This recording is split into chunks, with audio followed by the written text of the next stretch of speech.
Bismillahirrahmanirrahim. Assalamualaikum warahmatullahi wabarakatuh. Innal hamdalillah nahmaduhu wa nasta'inuhu wa nastaghfiruh wa na'udzu billahi min shururi anfusina wa min sayyiati a'malina. May yahdihillahu fala mudilla lahu wa may yudlil fala hadiya lahu. Asyhadu an la ilaha illallah wa asyhadu anna Muhammadan abduhu wa rasuluh. Allahumma shalli wa sallim wa barik ala nabiyyina Muhammad wa ala alihi wa sahbihi ajma'in. Amma ba'd. Jamaah salat subuh rahimakumullah, alhamdulillah, syukur kita panjatkan kepada Allah Subhanahu wa taala, kita masih diberikan kesehatan, diberikan kesempatan, diberikan kemudahan untuk melaksanakan salat subuh berjamaah. Mudah-mudahan kita diberikan istiqomah untuk melaksanakan ibadah kepada Allah, dan juga termasuk orang yang beruntung hidupnya di dunia dan akhirat. Amin ya rabbal alamin. Sallallahu alaihi wasallam dan senantiasa dilimpahkan kepada Muhammad sallallahu alaihi wasallam serta keluarga sahabat dan seluruh umat yang mengikuti apa yang beliau ajarkan. Jemaah salat subuh rahimakumullah, pagi hari ini akan kami sampaikan tentang keutamaan hari Jumat, sholat Jumat, mandi dan memakai wangian pada hari tersebut. Rasulullah SAW bersabda yang diriwayatkan oleh Muslim dan Abu Hurairah, ia berkata, Rasulullah SAW bersabda, khairu yawmin tala'at alaihi syamsu yaumul jum'ati fihi khuliqa Adam wa fihi udkhila jannata wa fihi ukhrija minha. Rasulullah mengatakan sebaik-baik hari yang padanya matahari terbit adalah hari Jumat. Pada hari itulah Adam diciptakan, dimasukkan ke surga dan dikeluarkan dari surga.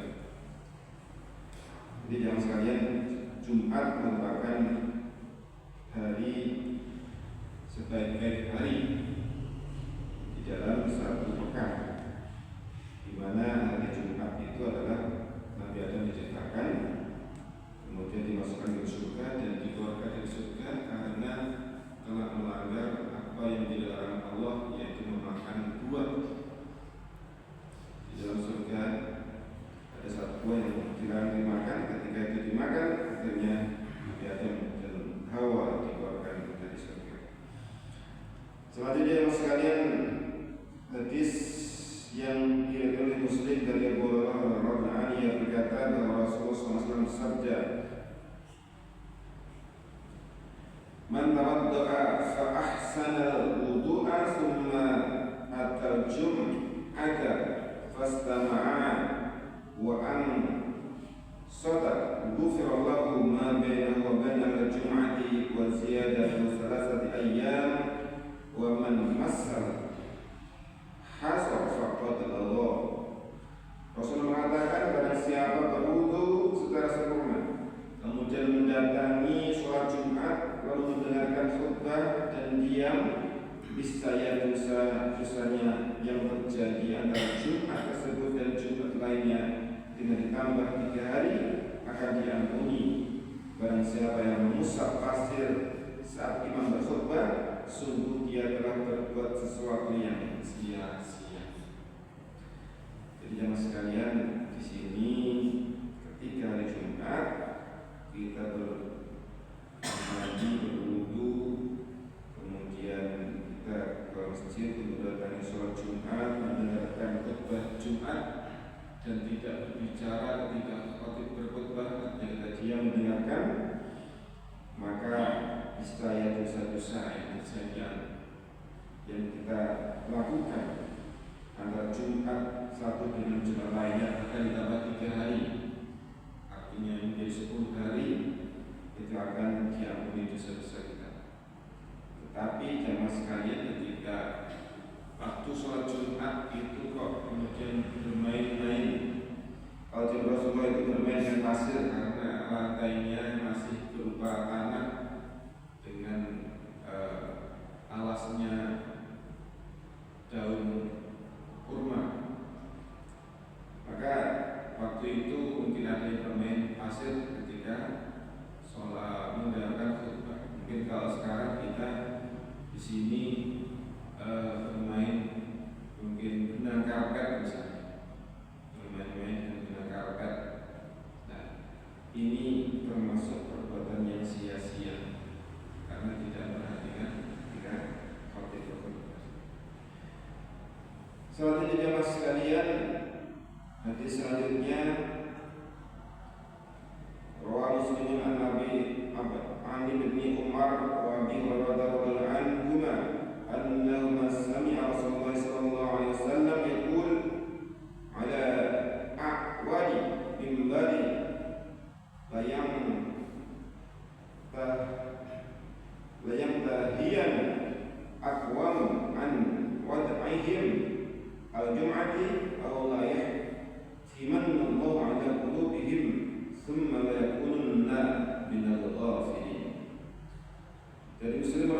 orang yang benar-benar harus menghentikan perilaku mereka dalam meninggalkan sholat Jumat, atau kalau tidak, Allah benar-benar akan mengunci mati hati mereka sehingga mereka menjadi orang-orang yang lalai.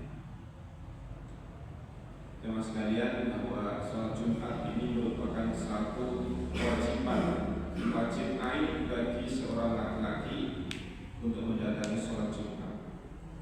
Ketika seseorang tidak ada halangan untuk meninggalkan sholat Jumat, artinya sholat Jumat itu ketika mungkin misalnya sakit atau mungkin dalam perjalanan safar, maka ini ada rukhsah.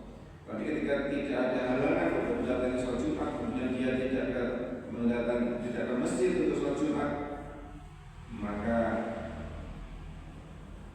nanti Allah akan benar-benar mengunci hati mereka sehingga mereka termasuk golongan orang-orang yang lalai, orang-orang yang nanti akan mendapatkan adab dari Allah di akhirat. Selanjutnya jamaah sekalian, ketika kita di hari Jumat ini oleh Rasulullah disunahkan untuk mandi sebelum sholat Jumat, sebagaimana sabda beliau, qala idza jaa ahadukumul jum'ata falyaghtasil. Jika seorang dari kalian tidak mengerjakan sholat Jumat, hendaklah mandi terlebih dahulu, atau mandi besar, mandi keramas. Ini yang menjadi sunnah Rasulullah.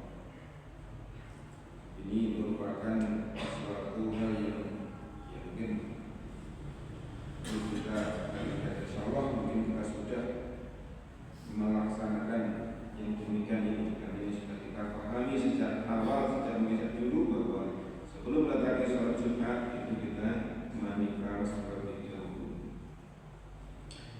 Dan hal ini juga disampaikan oleh Rasulullah dalam hadisnya, tidaklah seorang mandi pada Jumat atau berwudu secara sempurna memakai wangi-wangian lalu keluar menuju masjid tanpa memisahkan dua orang yang duduk berdampingan, lalu mengerjakan sholat sunnah sebanyak rakaat yang dia mampu, kemudian diam saat imam berkhutbah, melainkan dosa-dosa yang terjadi antara Jumat tersebut dan Jumat lainnya akan diampuni Allah.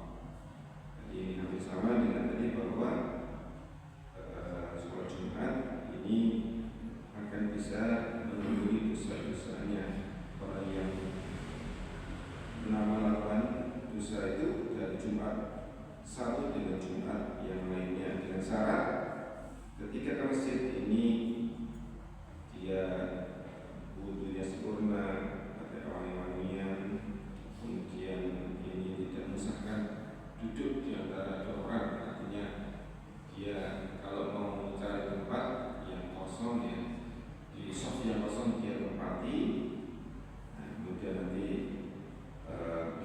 dia mendengarkan khutbah, bisa dosa-dosanya akan diampuni antara Jumat satu dengan Jumat yang lainnya. Dan juga terkait dengan kita mendatangi sholat Jumat, ini disunahkan untuk yang lebih awal, karena ini juga ada semacam bonus ataupun pahala yang berbeda-beda bagi siapa yang datang sholat itu pada hari Jumat sesuai dengan waktunya masing-masing. Rasul mengatakan, barang siapa yang mandi pada hari Jumat kemudian sebagaimana mandi junub lalu berangkat ke masjid lebih awal,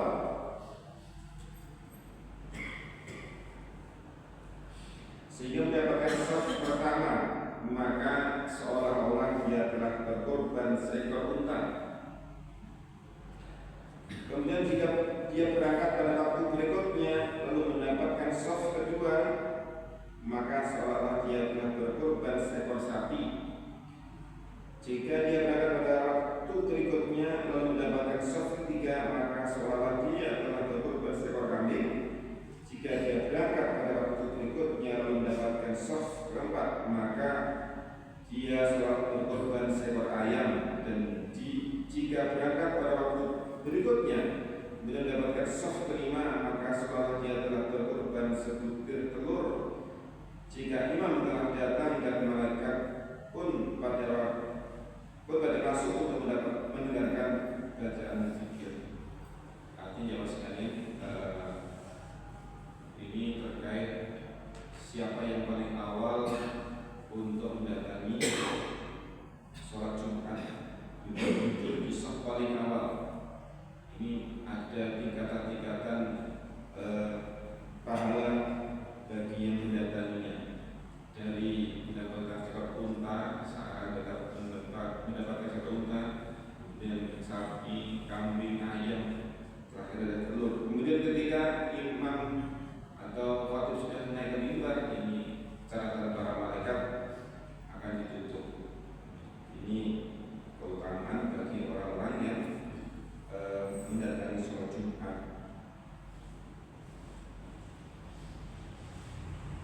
Kemudian ada satu larangan jamaah sekalian dalam hari Jumat, ya.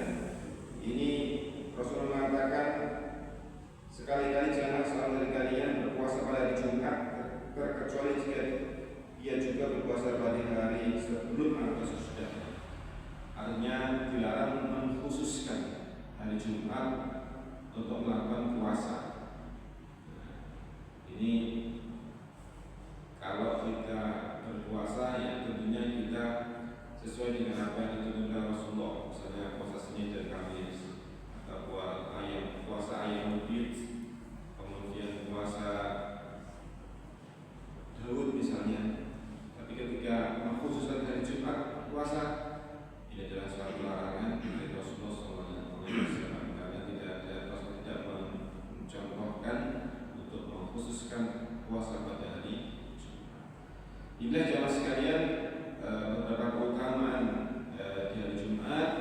Mudah-mudahan kita diberikan kemudahan untuk melaksanakannya, dan mudah-mudahan kita mendapatkan pahala keutamaan dari hari Jumat ini. Amin. Demikian jemaah sekalian yang kami sampaikan, mudah-mudahan bermanfaat. Ada orang yang mohon maaf, dan kita akhiri dengan kafaratul majlis. Subhanallah wa bihamdika, asyhadu an la